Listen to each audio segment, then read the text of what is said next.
सुखी जीवन का रहस्य।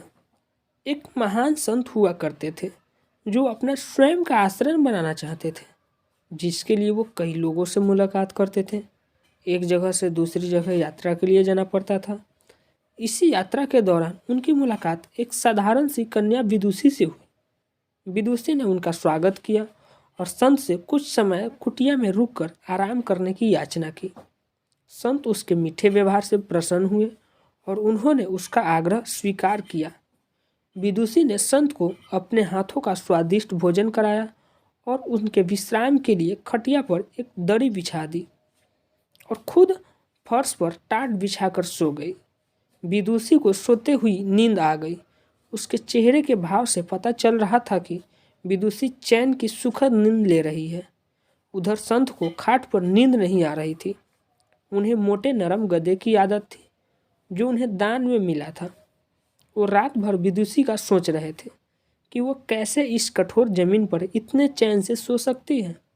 दूसरे दिन सवेरा होते ही संत ने विदुषी से पूछा कि तुम कैसे इस कठोर धरा पर इतने चैन से सो रही थी।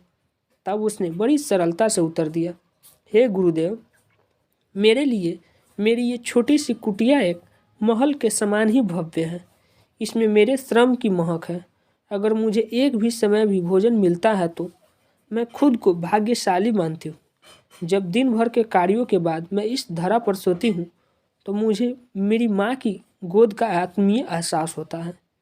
मैं दिन भर के अपने सत्कर्मों का विचार करते हुए चैन की नींद सो जाती हूँ। मुझे एहसास भी नहीं होता कि मैं इस कठोर धरा पर हूँ। यह सब सुनकर संत जाने लगे। तब विदुषी ने पूछा, हे गुरुवर, क्या मैं भी आपके साथ आश्रम के लिए धन एकत्र करने चल सकती हूँ। तब संत ने विनम्रता से उत्तर दिया, बालिका, तुमने जो मुझे आज ज्ञान दिया है उससे मुझे पता चला कि चित्त का सुख कहाँ है। अब मुझे किसी आश्रम की इच्छा नहीं रह गई है।